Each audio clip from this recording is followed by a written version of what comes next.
Hello दोस्तों, स्वागत है आपका मेरे YouTube चैनल हॉरर मिनाटी में। और मैं आज आपको अपने व्यूअर्स की भेजी कुछ सच्ची और डरावनी स्टोरीज़ के बारे में बताना चाहता हूं। तो अगर आपने मेरे YouTube चैनल को सब्सक्राइब नहीं किया दोस्तों, तो मेरे YouTube चैनल हॉरर मिनाटी को सब्सक्राइब करना ना भूलें, ताकि मैं और इंटरेस्टिंग और सच्ची डरावनी स्टोरीज़ आगे भी आप लोगों के लिए लेके आता रहूँ। आगे की स्टोरीज़ मैं अपने व्यूअर्स के ही पॉइंट ऑफ व्यू से कंटिन्यू करूँगा दोस्तों।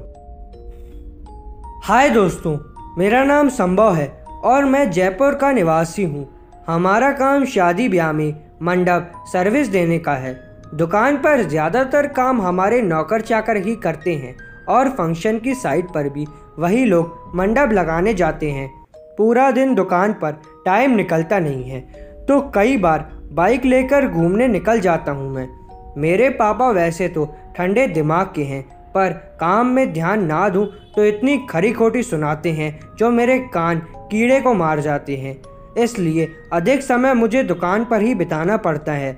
दुकान पर मैंने टीवी भी लगवा लिया है। ज़्यादातर मैं उसी पे डिस्कवरी चैनल देखता रहता हूँ। बेयर ग्रिल्स का शो मैन वर्सेस वाइल्ड मेरा फेवरेट शो है और उसी के चक्कर में मैंने रोमांचक सफ़र का प्लान बना लिया था और रेगिस्तान के प्रेत से मेरा सामना हुआ था दोस्तों। उस भिड़ंत में मैं और मुन्ना मरते मरते बचे थे। मैंने और मेरे दोस्त मुन्ना ने एक रात रेगिस्तान में बेयर ग्रिल स्टाइल में कैंपिंग करने का फैसला किया। अपने रोमांचक सफ़र पर निकलने से पहले हमने खाने पीने की सारी चीज़ें, मैप, टेंट, चप्पू यानी नाइफ, लाइटर और वाटर साथ ले लिया था। एक वीरान रेतीले जगह चुनकर वहाँ हमने अपना टेंट लगा दिया। अंधेरा हो चला था और ठंड भी बढ़ने लगी थी, तो हमने वहाँ आग भी जला ली थी। खाना खाकर जैसे ही हम लोग सोने लगे तो रात में पास ही किसी के मौजूद होने की आहट सुनाई देने लगी। मैंने फौरन मुन्ना को बोला कि कुछ तो गड़बड़ है।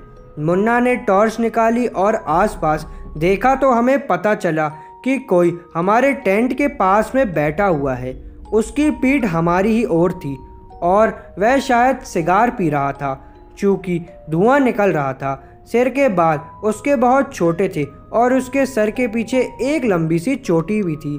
हमें डर लगने लगा कि ऐसी वीरान जगह पर यह आदमी क्या कर रहा होगा। कुछ देर बाद हमने सोचा कि इसके पास जाकर उससे पूछ ही लेते हैं कि तुम कौन हो और यहाँ क्या कर रहे हो। मैंने और मुन्ना ने जाकर उसे आवाज़ दी, पर वह पलटा ही नहीं। हमने फिर से उसे आवाज़ देकर पूछा कि आप कौन हैं। इस बार उसने हमारी ओर देखे बिना ही अपनी मुट्ठी में रेत भरी और पीछे हमारी तरफ फेंकी। हमें लगा कि शायद ये कोई पागल सरफिरा इंसान है। हमने दोनों ने वापस टेंट में जाने में ही अपनी भलाई समझी। कुछ देर हुई तो वह रहस्यमय इंसान बैठे बैठे ही हमारी ओर सरकने लगा। अब भी उसकी पीठ ही हमारी तरफ दिख रही थी। छोटे बच्चों की तरह घसीट घसीट कर वह हमारे टेंट के 10 फीट की दूरी पर आ गया। अब हमें डर भी लगने लगा था और गुस्सा भी आ रहा था। मुन्ना ने उसे फौरन ललकारा, यहाँ से सीधी तरीके से जाते हो या मार खा कर ही जाओगे। हमारे पास हथियार भी है, कुछ गड़बड़ है तो जान से जाओगे। मुन्ना की धमकी सुनकर वह आदमी धीमी आवाज़ में हंसने लगा। अब तो हमारा भी सब्र जवाब दे गया था। मैंने मुन्ना से कहा कि तू इसको दाएं से घेर और मैं बाएं से घेरता हूँ। साले को घसीट घसीट कर मारेंगे। रेत उड़ाता है ना, आज इसकी हेकड़ी न निकाल दी तो मेरा नाम बदल देना। जैसे ही हम उसकी और दोनों मुंह की तरफ गए, हमारे होश उड़ गए।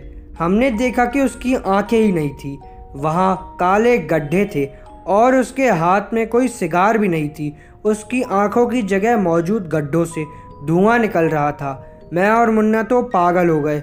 हम वहाँ से भागकर जाते भी तो कहाँ जाते, घंघोर अंधेरा था। हम दौड़कर टेंट के अंदर ही घुस गए और एक दूसरे को कसकर पकड़ लिया। अचानक वह चोटी वाला आदमी खड़ा हो गया और हमारी तरफ मुड़ा। हमें तो लगा कि आज हम दोनों जान से जाएंगे। मेरे तो रोंगटे खड़े हो गए थे और मुन्ना तो उसकी ओर देख भी नहीं पा रहा था। टेंट के सामने जो हम लोगों ने आग जलाई थी, उसको देखकर वो प्रेत वहीं रुक गया और कुछ इशारा करने लगा। शायद उसे कुछ चाहिए था। मैंने गौर किया तो मुझे समझ आया कि उसे टेंट पे पड़ी चादर चाहिए थी। मैंने फौरन उसको वो चादर और तकिया दोनों उसकी तरफ फेंक दिया। उसने फटाक से चादर ओढ़ ली और तकिया वापस मेरी ओर फेंक दिया। कुछ देर वह हमारे पास ही घूमता रहा और फिर ना जाने क्या हुआ कि वह दौड़ता हुआ अंधेरे में गुम हो गया। हम दोनों दोस्त मौत के खौफ से पूरी रात जागते रहे और डर के मारे कांपते रहे। फिर सुबह हम घर लौट आए।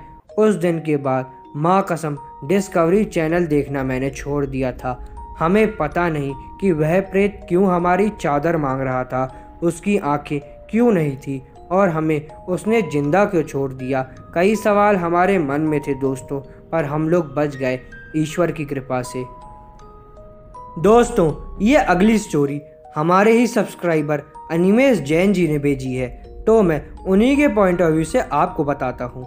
बचपन से ही मैं शर्मीला और खुद में ही खोया रहने वाला लड़का रहा हूँ। अपने शर्मीले स्वभाव की वजह से कभी मेरे ज़्यादा दोस्त नहीं बने। अकेलेपन से मुझे प्यार हो चला था, पर मेरी यही आदत मुझे इतनी भारी पड़ जाएगी ये तो मैंने सपने में भी नहीं सोचा था। 12th क्लास में जब मिडिल ईयर चल रहा था और छुट्टियां चल रही थी, अकेले अकेले बोर होने की वजह से मैंने टाइम पास के लिए मैली विद्या की किताबें पढ़ना शुरू कर दी। उन किताबों में मैंने बहुत सारे मंत्र पढ़े थे, जैसे कि वशीकरण करना, किसी को बुखार चढ़ाना, उल्टियाँ कराना, लोगों के बीच झगड़े लगवाना। ऐसे कई टोटके करने के मंत्र उस बुक में लिखे हुए थे। पहले तो मुझे विश्वास नहीं था कि ऐसा हो सकता है, पर मैंने खुद एक आध दो मंत्रों का खुद पर ही प्रयोग किया। तब मुझे एहसास हुआ कि ये तो वाकई में असरदार है। मैं दिन में 8-8 घंटों तक भूत प्रेत, पिशाच, डायन और काली विद्या, मैली विद्या से जुड़ी किताबें पढ़ने लगा। 2 महीने की छुट्टियां मैंने इसी काम में बिता दी और मेरा स्कूल का 3rd सेमेस्टर शुरू हो गया। स्कूल में घुसते ही मैंने अपने सहपाठियों पर मैली विद्या आजमाना शुरू कर दिया। जो टीचर डांटे वह गया। एक दिन तक उसका माथे में दुख देता रहा मैं।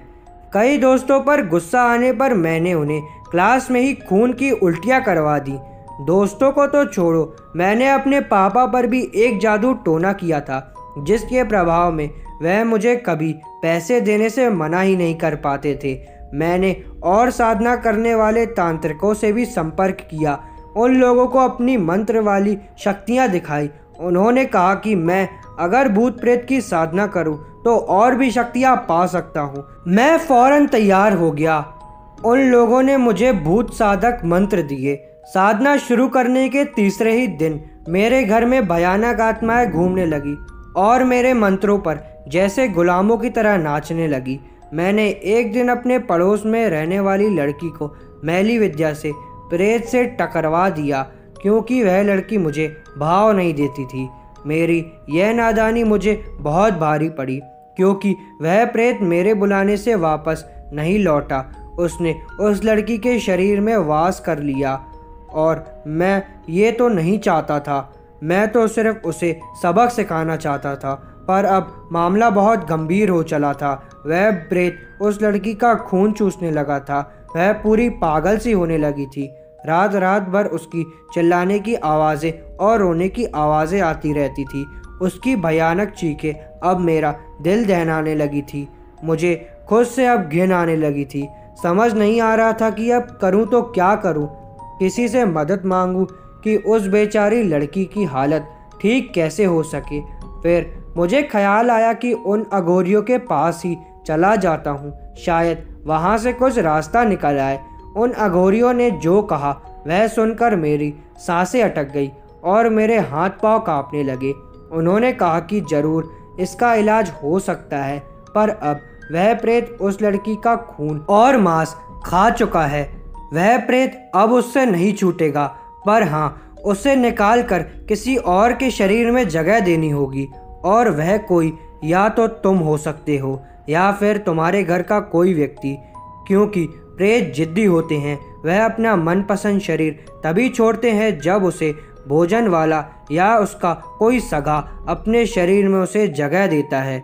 और उस अघोरी ने यह भी कहा कि प्रेत के चंगुल में वह लड़की कुछ ही दिन जी पाएगी और मरते ही वह भी प्रेत ही बनेगी और तुम्हारे शरीर में रहने और तुम्हारा मांस खाने और खून पीने का उसे पूरा अधिकार होगा, क्योंकि तुमने उस पर प्रेत छोड़ा था।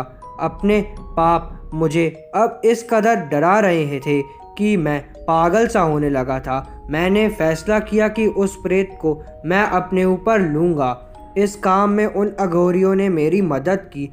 वही लोग उस लड़की के घर गए और उस बेकसूर लड़की को उस प्रेत से आज़ाद कराया। अब सज़ा भुगतने की मेरी बारी है। आज मैं फिर अकेला हूँ, कभी कभी बीमार भी रहता हूँ। पढ़ाई छोड़ दी है मैंने, खुद से नफरत करने लगा हूँ। वह प्रेत मेरे अंदर रह रहा है। इस बात से मुझे डर तो लगता है, पता नहीं कब वह अपना प्रभाव दिखाना शुरू कर देगा।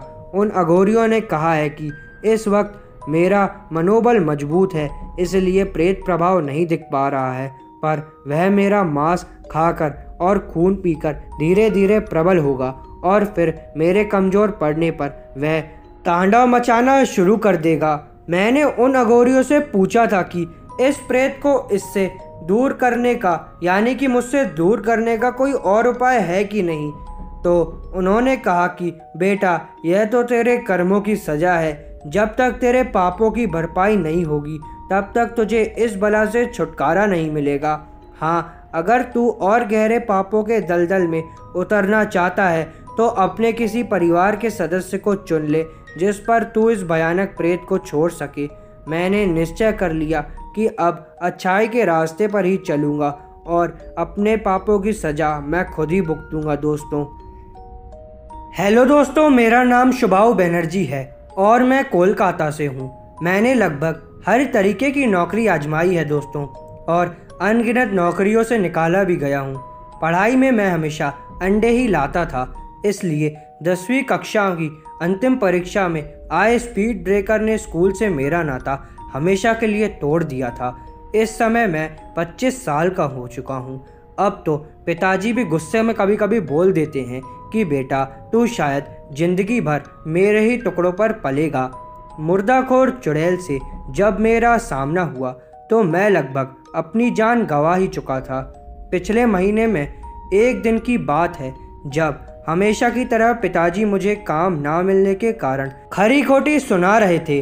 तब गुस्से में आकर मैंने भी उन्हें बोल दिया कि आज शाम तक अगर मैं नौकरी नहीं ढूंढ पाया तो रात को घर वापस नहीं आऊँगा। ऐसा बोलकर मैं काम ढूंढने की खोज में चला गया।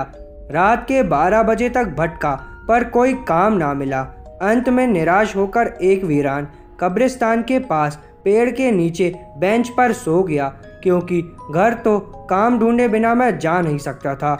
अभी मेरी आंख लग ही रही थी कि कब्रिस्तान में से फावड़े और कुल्हाड़ी जमीन पर पटकने की आवाज़ें आना शुरू हो गई। मैं जाग गया तो देखा कि काले कपड़े वाली कोई जवान गोरी औरत कब्र खोद रही है। मेरे तो होश उड़ गए। मैं चुप कर देखने लगा तो थोड़ी देर में उसने कब्र से मुर्दा बाहर निकाल लिया और भूखे जंगली जानवरों की तरह उस मुर्दे को काट नोच कर खाने लगी। वह एक दिल दहलाने वाला दृश्य था। उस वहशी मंजर को देखकर डर से मेरे हाथ पांव फूल गए थे और दिल धड़कने लगा था बहुत तेजी से। करीब आधे घंटे तक उसने वह मुर्दा खाया और फिर वह उसे फिर से कब्र में गाड़ने लगी। तभी अचानक एक दुर्घटना हुई जिसके कारण उस वक्त मेरी जिंदगी जहन्नुम बन गई थी। आप सोच भी नहीं सकते कि किसी की किस्मत इतनी खराब कैसे हो सकती है। वह मुर्दा खाकर जाने ही वाली थी कि मेरे मोबाइल की रिंग बजनी शुरू हो गई और उस काले कपड़े वाली जवान मुर्दाखोर भयानक औरत ने मेरी ओर पलट कर देखा। वह इधर उधर झांकने लगी। मैं दीवार के पीछे झाड़ियों में छुपा था। मुझे लगा वह मुझे नहीं देख पाएगी, पर वह मेरी सबसे बड़ी भूल थी। पलक झपकते ही वह भयानक औरत वहाँ से गायब हो गई और मेरे पीछे आकर खड़ी हो गई। दिखने में वह ऐसी अप्सरा से कम नहीं लग रही थी, पर उसके मुंह पर मुर्दे का गोश्त और खून लगा हुआ था, जिसे देखकर अच्छे अच्छों की बोलती बंद हो सकती थी। उसे अपने सामने देखकर मैं बर्फ की तरह जम गया। उसने एक हाथ से मेरा गिरेबान पकड़ा और दूसरे हाथ से मेरा हाथ पकड़ लिया। फिर उसने मुझे ऐसे गले लगाया जैसे कि वह मेरी गर्लफ्रेंड हो। करीब 5 मिनट तक उसने मुझे वहीं गले लगाए रखा। फिर मुझे कब्रिस्तान के अंदर ले जाने लगी। मैं होश में ही था, पर पता नहीं चल रहा था कि उसका विरोध कर नहीं पा रहा था, बस उसके साथ चले ही जा रहा था। एक कब्र के पास आकर वह भयानक औरत रुक गई और उस कब्र को खोदने लगी। कब्र में से आधा खाया हुआ मुर्दा उसने बाहर निकाला और उसे उछालकर झाड़ियों में फेंक दिया। फिर उसने मेरी ओर देखा। मैं पूरा माजरा समझ गया कि यह अब मुझे उस कब्र के अंदर डालने वाली है और इसके लिए मैं इसका खाना हूँ। और ये कोई प्रेत या चुड़ैल है जो इंसानों का मांस खाती है और खून पीती है। मानसिक रूप से अधमरा होने के बावजूद मैं वहाँ से पागलों की तरह भागा। वह भूतनी चुड़ैल औरत मेरे पीछे चिल्लाते हुए दौड़ने लगी। रोते हुए चीखते हुए मैं कब्रिस्तान से करीब 200 मीटर दूर आ गया, पर वह भयानक चुड़ैल वहीं मेरे सामने आकर खड़ी हो गई। अब मुझे मेरी मौत सामने नजर आ रही थी। मैंने हार मान ली और भगवान से अपने किए हुए पापों की माफ़ी मांगने लगा ताकि मौत के बाद मुझे कम तकलीफ़ हो। उसने इस बार गुस्से में मुझे बालों से पकड़ा और मेरी गर्दन में उसने दांत गाड़ दिए। मैंने आखिरी मरते वक्त चीख लगाई। तभी अचानक किसी ने मेरे गाल पर सनसनाता चाटा मारा और मैं उछलकर ज़मीन पर गिर पड़ा। मैंने ज़मीन से लेटे लेटे सामने देखा तो वहाँ पर मेरे पापा खड़े थे और मैं जैसे ही उठा तो मेरे पापा ही मुझको सबसे पहले वहीं पर दिखे। शायद वो चुड़ैल मेरे पापा को देखकर भाग चुकी थी। मैं पापा को सीधा गले से लगा लिया और मैंने पापा से कहा, पापा आज आपने मेरी जान बचा ली, नहीं तो मैं मरने ही वाला था। आखिरी बार जाते जाते घर की तरफ मैंने पापा को लव यू बोल ही दिया और पापा ने मुझको भी गले से लगा लिया। दोस्तों मेरा नाम कृष्णा पटेल है और मैं गुजराती परिवार से बिलोंग करता हूँ। मैं अहमदाबाद का रहने वाला हूँ और मैं अपने माता पिता के साथ रहता हूँ। पिताजी मेरे पेशे से हलवाई और मम्मी गृहिणी हैं। 5 साल पुरानी इस घटना से आज भी मैं डरा हुआ हूँ। आज मैं वह किस्सा आपको बताने जा रहा हूँ जिसे बताते वक्त मेरे रोंगटे कांप जाते हैं और दिल धड़कने लगता है जोरों से। मेरे रोम रोम में बिजली कौंधने लगती है। भूत प्रेत और शैतान में कभी न मानने वाला मैं आज हर अंधेरी गली से गुजरने पर कांप जाता हूँ। मेरी हालत ये है कि आज की रात मैं बत्ती चालू करके सोता हूँ। दोस्तों मेरे पिताजी बहुत सख्त स्वभाव के इंसान हैं। 12th क्लास की इम्तिहान में मेरी नाकामी ने मेरे पिताजी के सब्र का बांध तोड़ दिया और उन्होंने मुझे मार पीट कर घर से निकाल दिया था। मैं अहमदाबाद में राजकोट शहर भाग आया, जहां एक दोस्त ने रहने का सहारा दिया, पर काम कौन देता। एक 12th क्लास फेल स्टूडेंट को नौकरी ना मिली, पर मैंने हिम्मत नहीं हारी और अपने पिता का बिजनेस हलवाई और नाश्ता बेचने का काम ही अपना लिया। राजकोट में गोल्डन रोड पर फुटपाथ पर मैंने गाठिया यानी कि गुजराती नाश्ता पूरी सब्जी का ठेला लगाना शुरू कर दिया। हलवाई काम और हर तरीके का खाना नाश्ता बनाने का काम मैंने पहले ही पिताजी से सीख रखा था। सब कुछ आता था, पर पता नहीं क्यों मेरा काम नहीं चल रहा था। दिन भर में 1 आध 2 ग्राहक ही आते और सारा पका पकाया नाश्ता मुझे फेंक देना पड़ता। गोल्डन रोड पर जहां ठेला लगाता था वह एक व्यस्त जगह थी। मेरे सामने खड़े हर एक ठेले पर भीड़ होती थी, पर मेरे काम ठप ही पड़ा हुआ था। मैंने हार मान ली और सब कुछ बेचकर घर वापस जाकर पिताजी के पैरों में गिड़गिड़ाकर माफ़ी मांगने का फैसला किया। घर वापस जाने के ठीक पिछले दिन दोपहर 12 बजे मेरे डर की कहानी शुरू हुई। मैं अपने ठेले पर खड़ा था, आसपास ज़्यादा भीड़ भी नहीं थी। मैं पास की दीवार पर जाकर पेशाब कर रहा था। मैं उस दीवार पर पेशाब करने लगा तो मुझे एक झटका सा लगा और ऐसी भयानक आवाज़ सुनाई दी कि मेरे होश उड़ गए। मुझे ऐसा एहसास हुआ जैसे किसी प्यासे को पानी पीकर संतोष हुआ हो और वह बहुत खुश हो गया हो। थोड़ी देर हुई तो मेरे आसपास लोग जमा हो गए और मैं ज़मीन पर गिरा पड़ा था और मेरे ठेले पर एक ग्राहक खड़ा था। लोगों ने मुझे उठाया, पानी पिलाया और मैं भी उठकर अपने ठेले पर ग्राहक को अटेंड करने चला गया। वह इंसान कुछ अजीब सा था। उसने मुझसे कहा कि तुम्हारे हर एक पतीलों में जो है वह सब पैक कर दो। सामान बांधने से पहले ही उसने पैसे धर दिए। मेरी खुशी का ठिकाना नहीं रहा।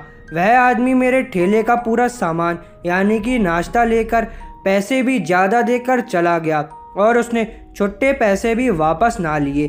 मेरी हिम्मत बंध गई। मैंने रुकने का फैसला कर लिया और वह आदमी रोज आकर मेरा बनाया सारा सामान खरीदने लगा। एक दिन मैं घूमने चला गया और उस दिन ठेला मैंने नहीं निकाला।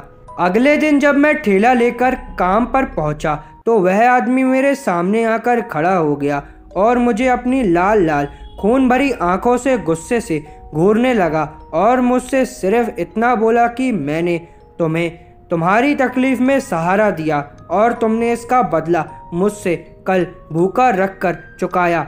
अब मैं तुम्हें सबक सिखाऊंगा। इतना बोलकर वह आदमी उस दीवार के पास पड़े पत्थर की ओर चला गया जहां मैं पेशाब किया करता था और वहीं पर जाकर कहीं गायब हो गया। उसकी धमकी और उसका गायब होना देखकर मैं पसीने से तरबतर हो गया था और उसी क्षण अपना ठेला छोड़कर राजकोट से बिना टिकट लिए मैं अहमदाबाद भाग गया। पिताजी से माफ़ी मांग ली और अब पिताजी के कामकाज में हाथ बढ़ाने लगा हूँ।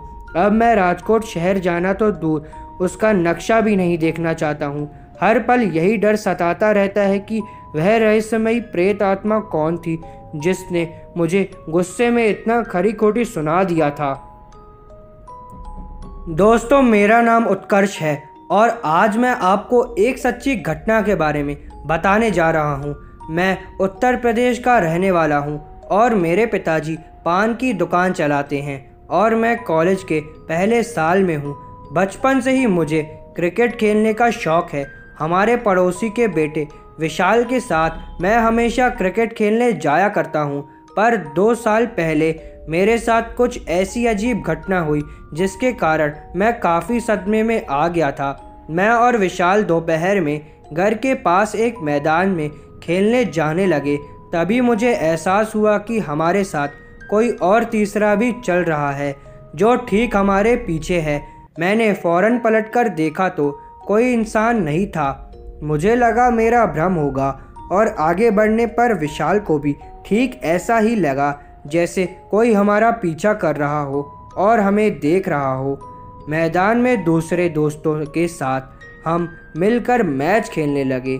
पहले फील्डिंग आई तो झट से मैंने बाउंड्री का स्थान चुन लिया। खेल शुरू होने वाला था।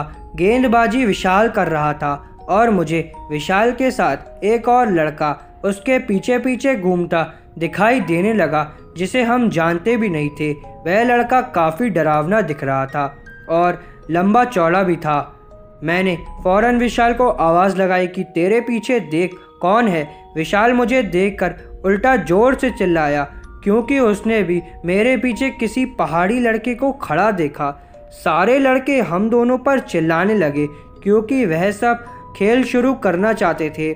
हम यह घटना अनदेखी करके खेल में लग गए, पर लौटते वक्त दोनों के हाथ पांव डर से काँप रहे थे और शाम को 5 बजे घर लौटते वक्त भी हम दोनों को यह महसूस हो रहा था कि कोई तो पीछे चलकर आ रहा है, लेकिन दोनों में से किसी ने मुड़कर पीछे देखने की हिम्मत ना की।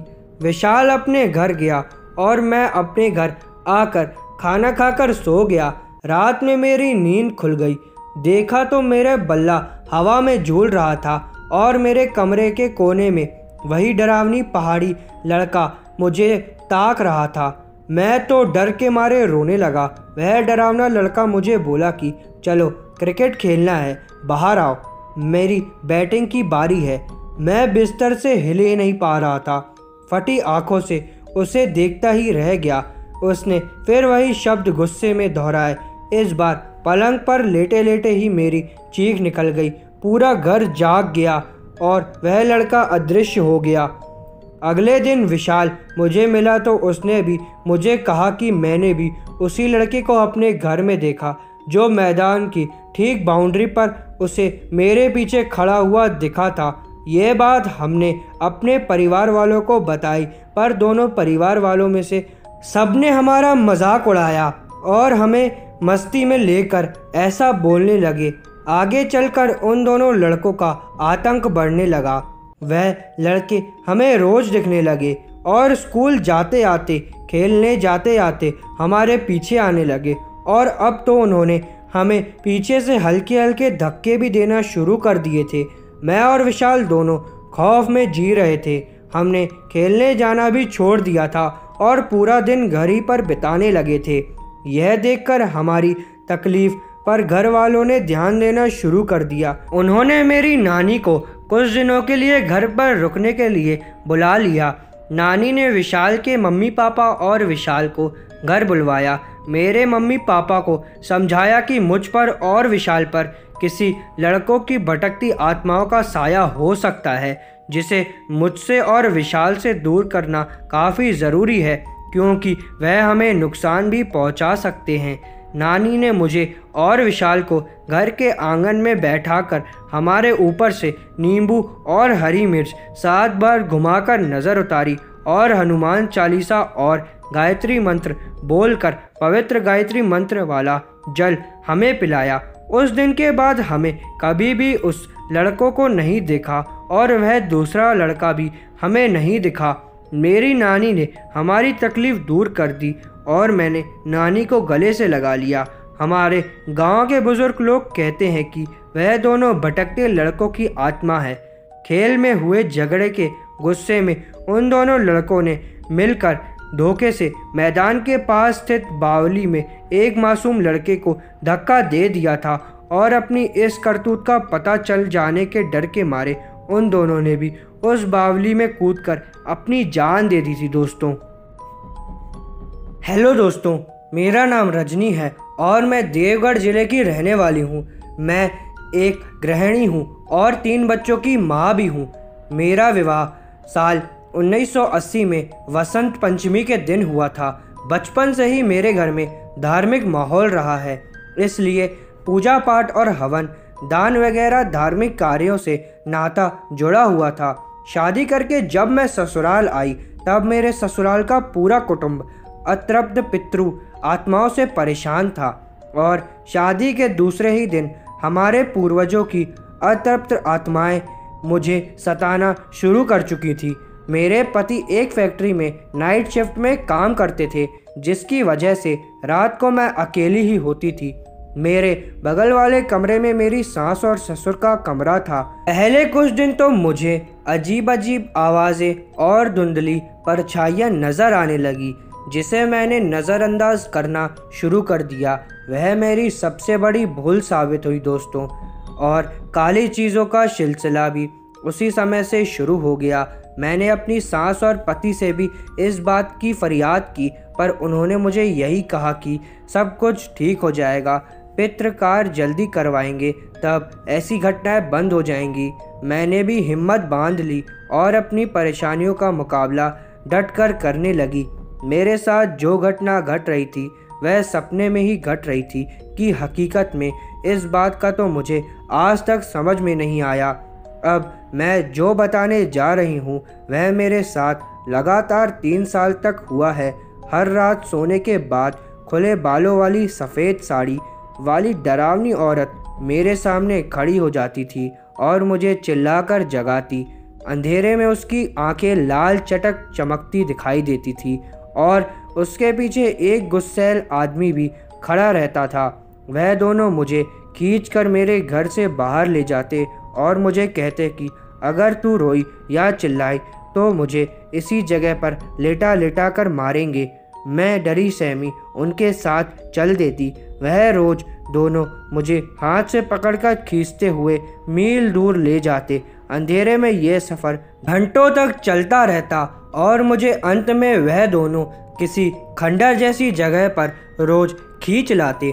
खंडर पर पहुंचने के बाद अचानक वह गुस्सैल आदमी कहीं से कुल्हाड़ी लाकर गड्ढा खोदने लगता और उस डरावनी सफ़ेद साड़ी वाली औरत से कहता कि इसे वापस नहीं जाने देना, इसे यहाँ जिंदा ही गाड़ देना है।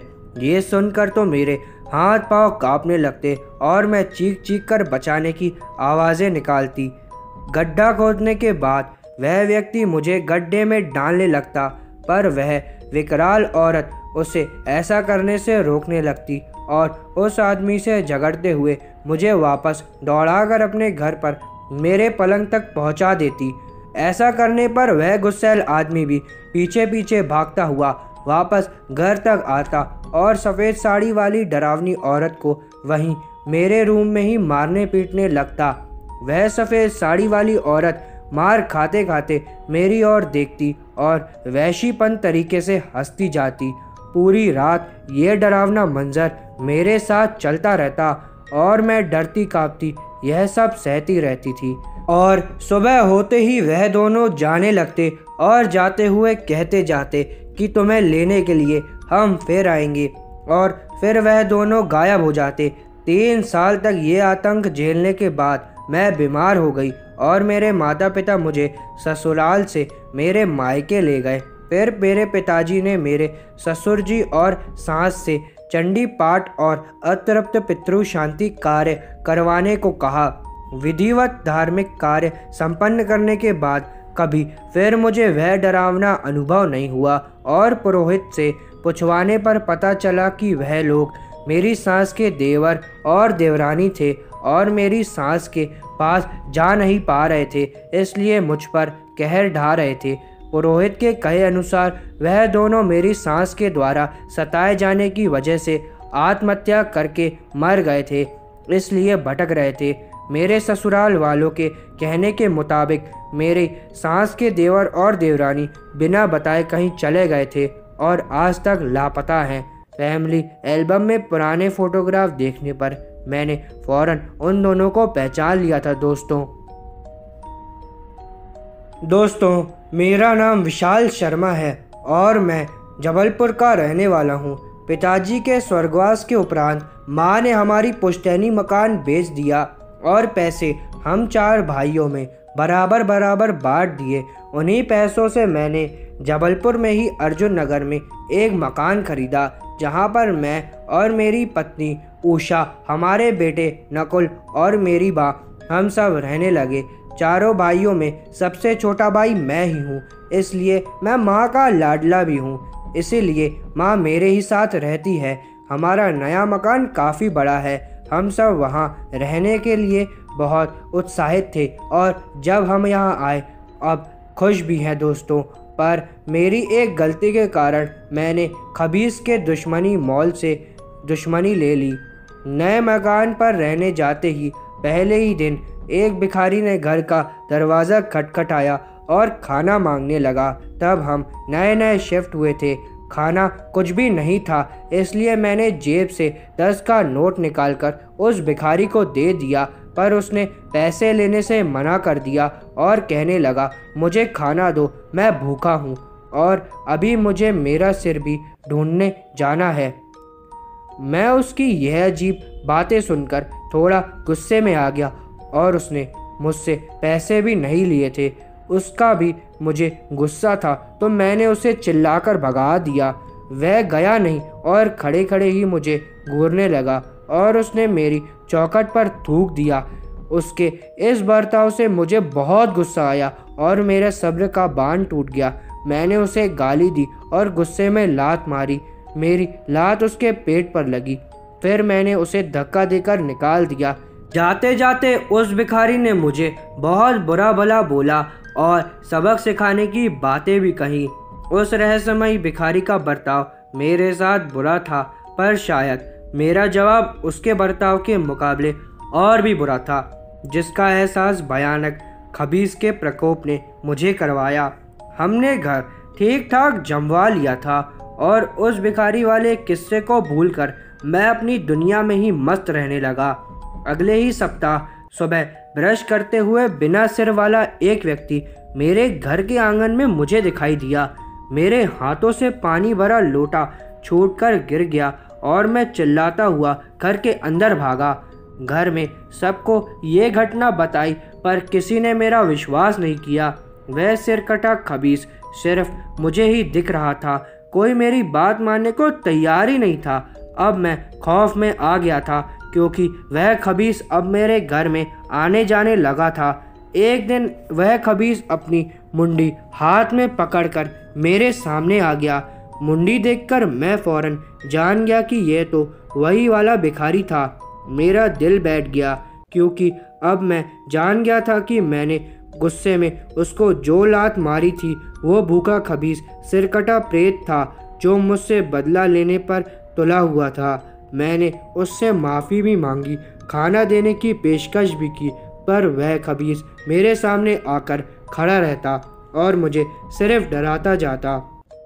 कभी कभी रात को वह मेरी चादर खींचता और अजीब अजीब आवाज़ें निकालता। उसकी सारी हरकतें मैं देख पाता और सुन पाता, इसलिए घर में मेरी छाप एक बीमारी मानसिक रोगी जैसी हो गई थी। मैंने काम पर जाना भी छोड़ दिया था और दिन भर उस खबीस से डरता बैठा रहता था। अपने खौफ की वजह से घर वालों पर भी मैंने बेवजह चिल्लाना शुरू कर दिया था और झगड़े भी करने लगा था। मेरा यह अजीब बर्ताव देखकर मेरी पत्नी उषा नकुल को लेकर अपने मायके चली गई। मेरी माँ को भी लगा कि मुझे शायद माँ बोझ लगने लगी है, इसलिए मैं ऐसा बर्ताव कर रहा हूँ उनके सामने। इसलिए माँ भी दूसरे भाई के घर रहने चली गई। अब घर के अंदर उस भूखे भेड़िए खबीस के सामने मैं बस अकेला ही बचा हुआ था। तभी मेरा दोस्त पवन मुझे मिलने आया। पवन ने फौरन सारी बात समझ ली और मेरे घर के आसपास रहने वाले जानवर, पशु पक्षी और आने जाने वाले भूखे भिखारियों को मेरे हाथों से खाना खिलवाया। और उस दिन के बाद मुझे वह सिरकटा खबीस कभी नहीं दिखा। मेरी रूठी हुई पत्नी भी घर वापस आ गई और माँ तो माँ होती है, हमेशा बच्चों को माफ़ कर देती है। माँ भी मेरे पास लौट आई और मेरा दोस्त पवन दोस्ती का फ़र्ज़ निभाकर वापस चला गया। दोस्तों,